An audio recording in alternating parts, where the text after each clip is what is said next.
Mais bien, chers frères, confiance, c'est moi, n'ayez plus peur, dit Jésus. Mes chers amis, l'évangile de ce jour veut nous montrer une chose essentielle dans la foi chrétienne. De plus, il y a un symbolisme marqué dans cet évangile. Alors d'abord, quel est le symbole même de ce que représente la barque ? C'est bien sûr l'Église. Les disciples sont dans la barque. La mer, c'est là où siègent les forces occultes, les ténèbres. Et Jésus marche sur les eaux, puisqu'il règne en maître, y compris sur les puissances de l'enfer. Il les a sous ses pieds. Sous ses pieds. Et voilà que les vagues, la force du vent, font tanguer la barque. Elle menace de chavirer. Jésus vient à leur rencontre. Mais ils ont peur. Ils le prennent pour un fantôme. Ils ne le reconnaissent pas. Pourtant, quelques instants, quelques heures plus tôt, il a multiplié les 5 pains et les 2 poissons. Mais ils ne le reconnaissent pas. Ils manquent de foi. Après avoir dit confiance, voilà que Pierre se met courageusement, pourrait-on dire, à interpeller Jésus. C'est bien toi, ordonne-moi de venir à toi. Et tant qu'il regarde Jésus, il n'y a pas de problème, il marche sur les eaux. Mais quand son regard se détourne du visage de Jésus, pour s'appesantir sur les forces des vagues, la force du vent, voilà qu'il commence à prendre peur et à crier au secours. Et il s'enfonce. Jésus, en le saisissant par sa main, lui rappelle « Homme de peu de foi, homme de peu de foi, pourquoi as-tu douté ?» Pourtant, quelques secondes plus tôt, il a dit « Confiance, c'est moi, n'ayez plus peur. » Une fois que Jésus monte dans la barque, le calme règne. La barque n'est plus ballottée. Alors mes chers amis, cette image, donc, ce symbolisme de la barque, de la mer qui bouge, qui menace de faire chavirer la barque, vous avez deviné que c'est l'Église qui peut être, au cours des siècles, menacée par les tempêtes de l'esprit de ce monde. Certes, c'est une première lecture, mais ce n'est pas la seule. Ce n'est pas la seule. Effectivement, l'Église paraît ballottée à tout vent. Elle paraît parfois sombrer. On se dit, mais il n'y a plus de pratiquants, il n'y a plus de chrétiens, etc. On a l'impression que le mal grandit dans le monde et le bien s'estompe. C'est la barque qui est chavirée. Mais Jésus nous appelle à la confiance, à l'espérance. La seconde lecture que nous pouvons faire, c'est notre cœur. C'est notre cœur qui est chaviré, qui est ballotté par les vents de ce monde. Quand nous regardons le Christ, il n'y a plus de problème. Le calme plat règne. Jésus est dans notre cœur et dans la barque. Dès qu'il monte dans la barque, le calme règne. Vous avez entendu, hein ? Quand Jésus est à la première place, quand il est au centre de notre cœur, quand nous avons le regard vissé sur lui, rien ne peut nous arriver de mauvais. Même si la mort arrive, Jésus a dit « Ne craignez pas ceux qui tuent le corps, ils ne font que tuer le corps. Craignez plutôt celui qui tue le corps et l'âme, à savoir le péché. » Nous devrions avoir peur du péché. Nous avons peur du virus, mais n'oubliez pas, il y a aussi un virus spirituel qui est le péché, dont on devrait avoir peur aussi. Parce que celui-ci peut nous conduire à la mort éternelle. Et le remède, c'est la confiance. Jésus, j'ai confiance en toi. Jésus dit à Sainte Faustine, sur le tableau de la miséricorde, fais inscrire cette phrase. Jésus, j'ai confiance en toi. La confiance. Quand nous regardons le Christ, nous accueillons la confiance. L'espérance vit dans notre cœur. Le monde peut s'écrouler. Si Dieu est dans mon cœur,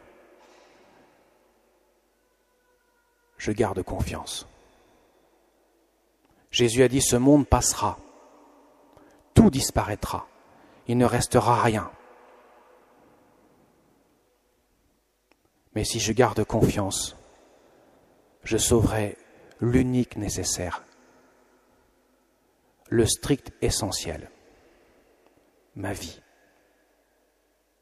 notre vie. Mais par contre, si je commence à regarder ce monde, et je m'agite, je m'inquiète par tout ce qui se passe, je perds l'espérance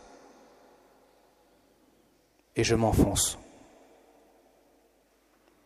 Pierre est là pour témoigner. Il est le premier de la cordée, pourrait-on dire, puisqu'il est celui qui va avoir la mission de conforter ses frères, de les conforter dans la foi. C'est lui qui reçoit cette mission. Et c'est lui d'abord qui fait l'expérience de la chute. Il sombre dans la mer. Mais Jésus est là pour le retenir. Vous voyez, mes chers amis, si nous regardons la tristesse de ce monde, tout ce qui se passe, effectivement, nous pouvons être gagnés par le désespoir, qui conduit inéluctablement un jour à la désespérance. Mais Dieu n'a pas promis d'épargner ce monde, de le sauver des angoisses de la mort, de la tristesse du péché. Il nous a promis de nous sauver l'humanité pour un nouveau monde. Et cela ne peut se faire que dans notre cœur. D'abord, en regardant le Christ, en se mettant à la suite du Christ, en faisant sa volonté. C'est ça l'essentiel. Sainte Thérèse de l'Enfant Jésus l'avait compris en disant cela, une âme qui s'élève élève le monde. Le témoignage que nous pourrons apporter au monde, c'est justement ce que le monde ne trouve pas en lui. Le regard du Christ, le visage du Christ, la confiance que le Christ donne à l'homme, cette espérance qui nous porte. Mes chers amis, l'espérance est la deuxième vertu théologale que nous recevons le jour de notre baptême. Nous recevons la foi, nous recevons la charité, mais aussi nous recevons l'espérance, qui est loin de l'espoir. Parce qu'il n'y a aucun espoir en ce monde, puisqu'un jour nous finirons tous dans une tombe. C'est évident. Nous mourrons tous. Donc le monde de ce présent est voué inéluctablement au désespoir. Mais cependant, notre cœur qui est fait pour l'infini, notre cœur qui a été créé pour l'éternité de Dieu, lui, peut être gagné par l'espérance. Nous l'avons reçu le jour de notre baptême. Cette espérance va là où l'espoir n'est plus. La force des martyrs. Quand un martyr est devant son bûcher, ou il est même sur le bûcher, quand il a la tête sur le billot, quand il voit la lance de son ennemi, son bourreau, il n'a plus aucun espoir. La vie va s'arrêter tôt ou tard, en quelques secondes. Mais il a l'espérance. Et combien de martyrs ont provoqué un sursaut dans le cœur de leur bourreau, à commencer celui qui est dans cette crypte, Saint Léger, qui en a converti 3 sur les 4 qui étaient chargés de le décapiter. Enfin, c'est Dieu qui a converti à travers sa foi. Vous voyez, mes chers amis, quand il n'y a plus l'espoir, pour le chrétien, il y a l'espérance, la confiance. Nous devons garder dans notre cœur cette confiance, cette espérance. Nous portons dans notre cœur, depuis le jour de notre baptême, la lumière du monde, le Christ. Lorsque l'on baptise un enfant, il y a le cierge pascal. On confie le cierge aux parents paramarènes, qui sont chargés d'entretenir cette flamme par l'éducation qu'ils apporteront à l'enfant, pour que la lumière du Christ qui brille dans le cœur de l'enfant ne s'éteigne pas, mais brille pour toujours. Vous voyez, mes chers amis, nous portons cette lumière dans notre cœur, la lumière du Christ. Jésus nous le redit ce matin. Il s'adresse non pas seulement aux disciples qui sont dans la barque, il s'adresse à chacun d'entre nous qui sont aussi dans la barque de l'Église, qui est chavirée, enfin qui est tanguée par les forces du vent, par les vagues qui menacent de l'effondrer, de la faire sombrer. Jésus s'adresse à nous. Confiance, c'est moi, n'ayez plus peur. Et puis aussi, il s'adresse à la barque de notre cœur, qui est parfois tanguée par les soucis. Et nous avons tous des soucis. Nous avons tous des épreuves. Cela peut aussi nous faire perdre confiance, perdre espérance. Jésus nous dit, confiance, c'est moi, n'ayez plus peur. Jésus ne permettrait pas qu'un mal puisse nous saisir sans qu'il puisse en tirer un plus grand bien pour notre salut. Comment ? Lui seul le sait. C'est son secret. Et je voudrais terminer en me tournant vers celle que nous fêterons samedi prochain dans le mystère de l'Assomption, notre Mère du ciel, la Vierge Marie, au pied de la croix, debout au pied de la croix, devant le désespoir de la mort de son Fils. Elle était là, pleine d'espérance, sachant que Dieu accomplissait son œuvre dans la mort tragique de son Fils, dans la souffrance innommable de son Fils bien-aimé. Elle a accueilli cela, elle a gardé confiance. Nous pouvons aussi lui demander de nous aider à garder confiance pour que nous puissions persévérer dans l'espérance.